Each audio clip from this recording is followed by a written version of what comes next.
Hello and welcome to Hispanic Agenda, Washington's only bilingual news program. I'm Alejandro Negron. Thank you for watching.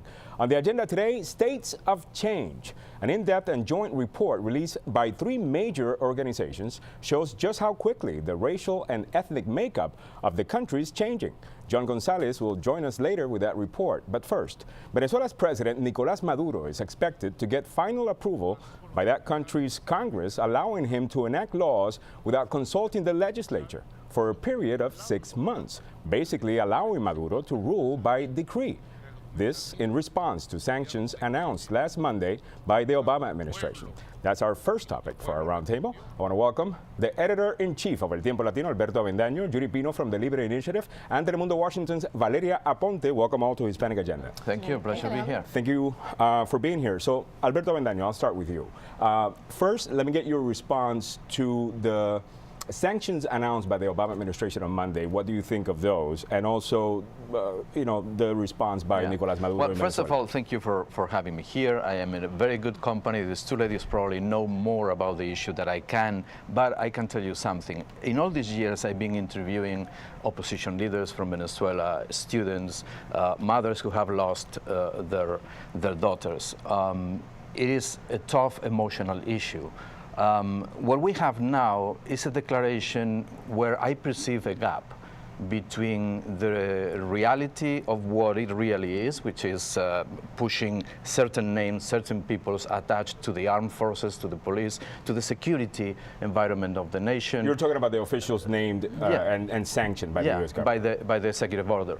And at the same time, I see that there are not much teeth into this. I mean, the oil is still untouched. The economic relationships of the nation are still there, which makes sense on the other hand. But so why do we make these huge statements and create this fuzzy environment? We are really targeting people related to the security environment, to the armed forces, because there is a perversion in Venezuela right now, and it is just that the economic environment is controlled by people in the security environment, and that generates all the chaos that we have. Now, when you say that it has no teeth, what are you referring to specifically? Well, specifically to the relationship between both countries. I mean, I don't see any real sanctions there.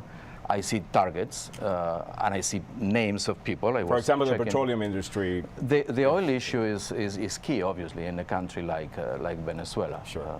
All right.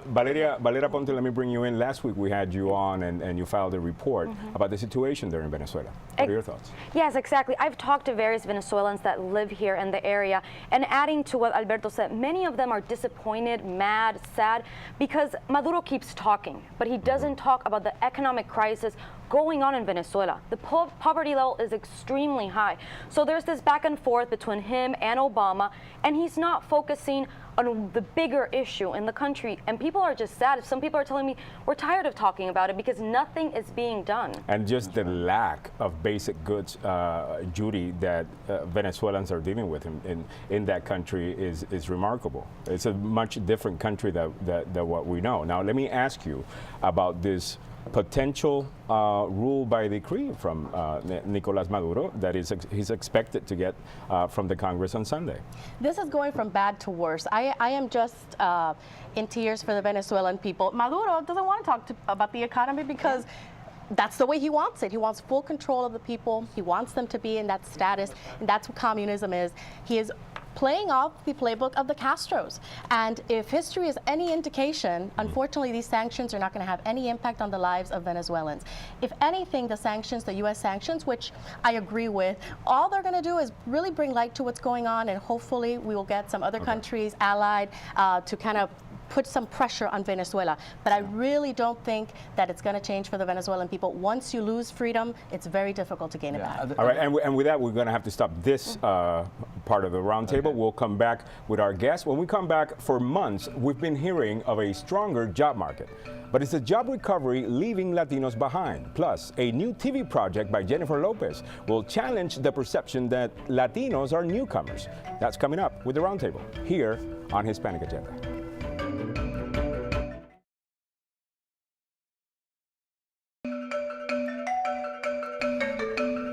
Welcome back to Hispanic Agenda. I'm Alejandro Negron. I want to welcome back this week's roundtable the editor-in-chief of El Tiempo Latino, Alberto Avendaño, Judy Pino from the Libre Initiative, and Telemundo Washington's Valeria Aponte. Welcome back to Hispanic Agenda. Thank you for being here.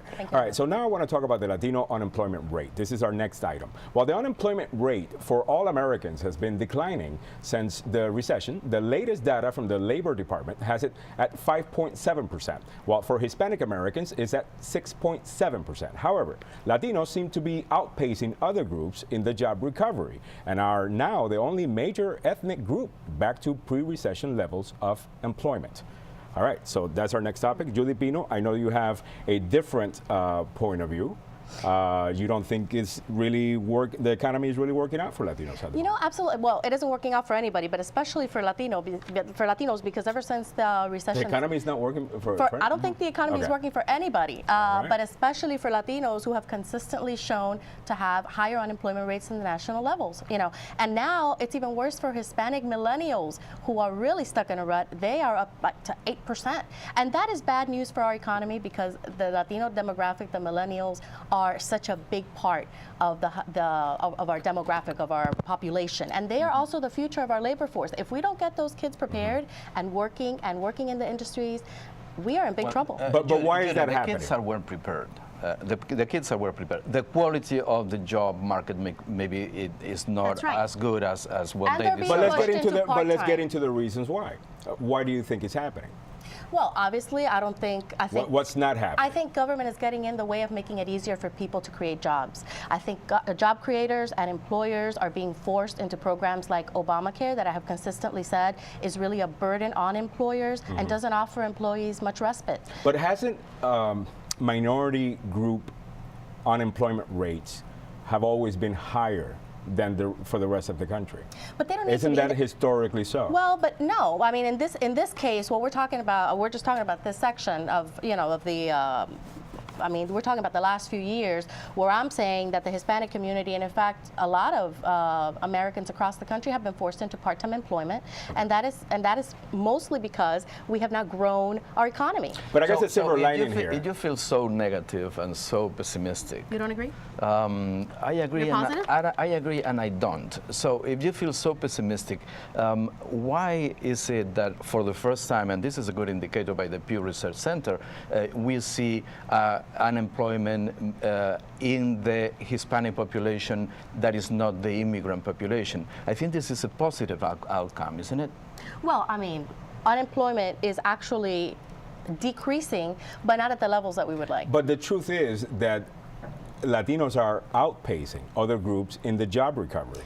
I mean, sometimes by twice, at twice the rate. And one of the things I want to ask you about, Alberto, is check on the segment you're talking about. Sure. You're talking construction, granted. Other areas, I'm not sure. Well, I'm sure about that, but overall, that's what the numbers show. Now, another thing that the numbers show is that one of the benefits, I guess, for these Latinos that are finding employment and outpacing other groups is the fact that there isn't as much illegal immigration or people coming illegally to the country right now. That's what some analysts suggest. Yeah. What does that do for the immigration reform argument? Well, that's what I was trying to convey to Judy.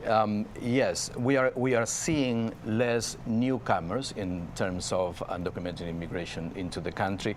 There are the usual suspects in certain segments of the economy, and they work well for those segments of the economy. That is the huge contradiction in the economic outlook of the land. On the one hand, you have to oppose undocumented immigration. On the other hand, these immigrants are finding jobs. That has been always the case. Right now, where it seems, according to the numbers that we are seeing, is that the undocumented input is not as high as before, and where we are seeing is Hispanics who are legal residents of the nation getting jobs. Well, right. I think that's good news. That's an indicator of our job market here and the job market out there. All right, we're kind of running out of time on this segment. I do want to bring in this new TV project by WJLA.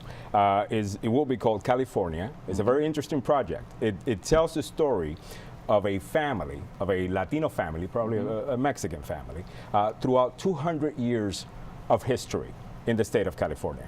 which kind of tackles one myth that exists about Hispanics and Latinos, that we are newcomers. I remember people telling me in South Texas, in Arizona, telling me in New Mexico, telling me, well, you know, we didn't cross the border crossed us. That's a fact in this nation. However, that doesn't mean that they are as Americans as apple pies, which is the saying. I would say as Americans as tamales.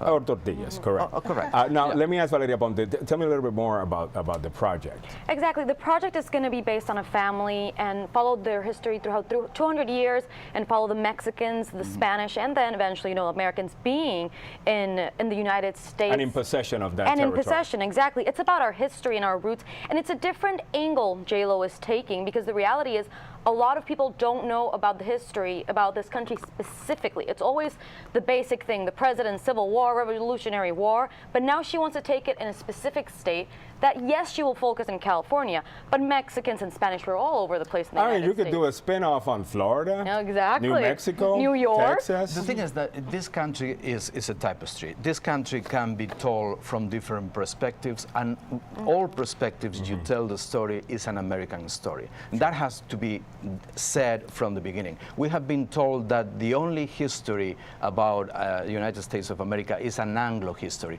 Now there is a Hispanic history that is part of the mainstream of what America is today. That's right. All right, we don't have any time for more. Thank you so much, Yuri Pino, Alberto Vendaño, and Valeria Ponte. It's a pleasure like always. When we come back, states of change. America will become majority-minority roughly by 2050. But change is coming way before that. Don't miss a special report by John Gonzalez. Next.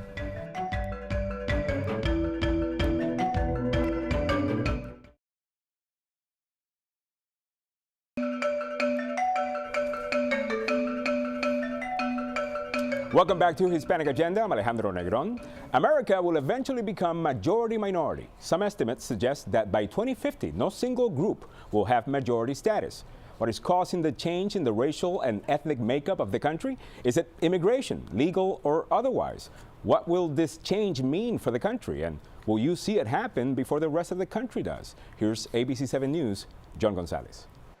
The makeup of the country is quickly changing, and an in-depth and joint report just released by the Center for American Progress, the American Enterprise Institute, and the Brookings Institution indicates the change is happening perhaps quicker than anticipated. This demographic change really puts urgency for us as a nation to close the racial gaps that we're facing. The latest Census Bureau numbers show that by 2044, whites will no longer comprise a racial majority in the United States. What we also know is that by 2060, about 60% of the population are going to be people of color. Interracial marriages are at an all-time high, especially among the young and especially in the most diverse sections of the country.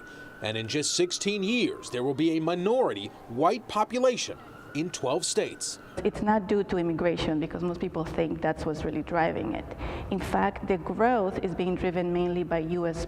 births. So it's Latinos or other ethnic minorities who are having kids who are U.S. kids. So that's one part of what's driving the change in demographic. So what are the advantages or disadvantages to a multicultural America like we've never seen before?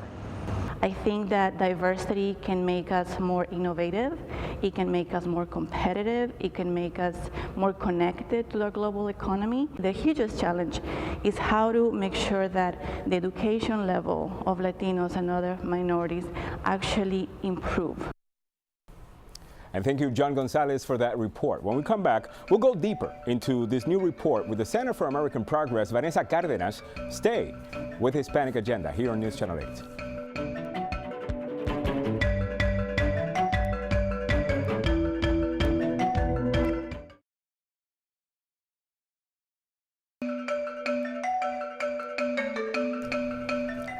Welcome back to Hispanic Agenda. I'm Alejandro Negron. An in-depth and joint report released by the Center for American Progress, the American Enterprise Institute, and the Brookings Institution details just how rapid the racial and ethnic makeup of the country is changing.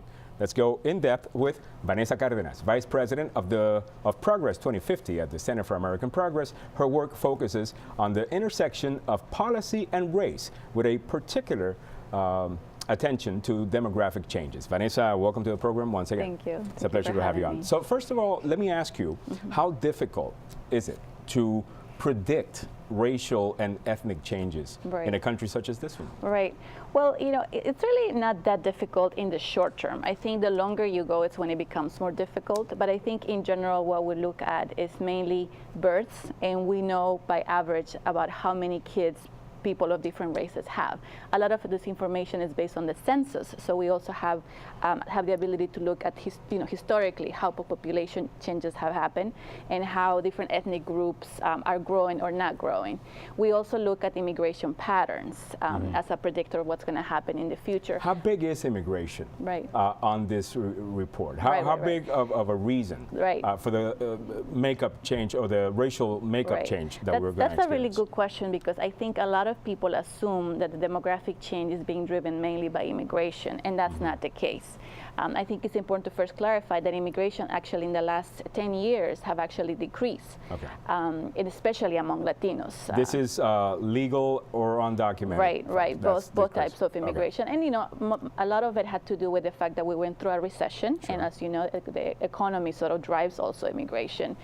So, but the demographic change that we're seeing is being driven mainly by U.S. births. And as we're going to discuss today, we're going to see a shift in terms of the racial makeup of our population, driven mainly by the Latino community.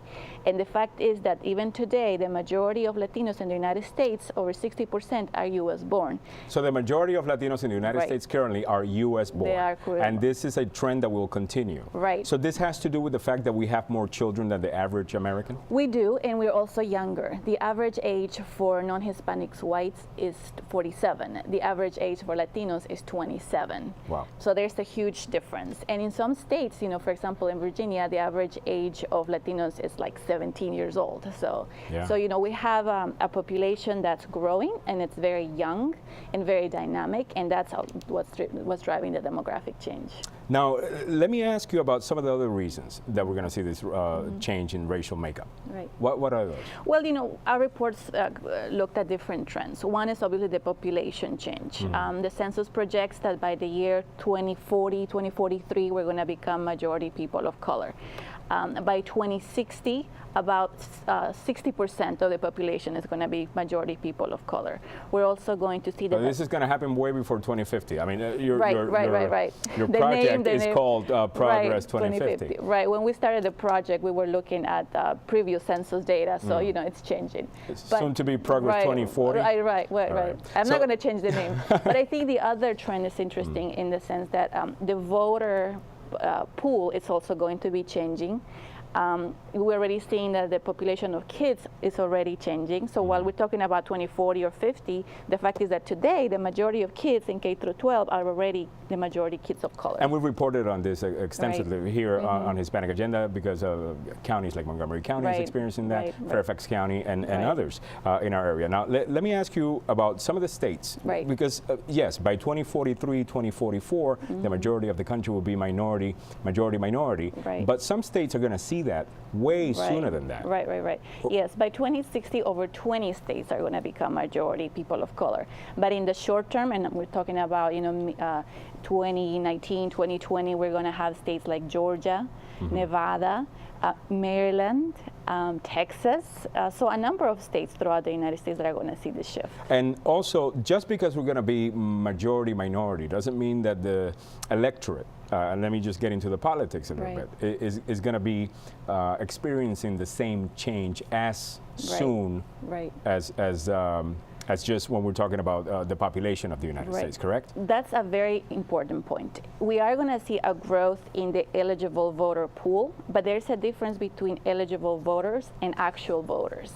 And one of the biggest challenges for the Latino community is that while even today we have the numbers to make have a significant electoral impact, we are not voting at our levels of eligible voters. So for example, in 2012, about 12 million Latinos voted, and that was like a high watermark mark for us, and that was a really great outcome of the election. But there are actually today 11 million Latino eligible voters who did not vote in 2012. What do you think that is?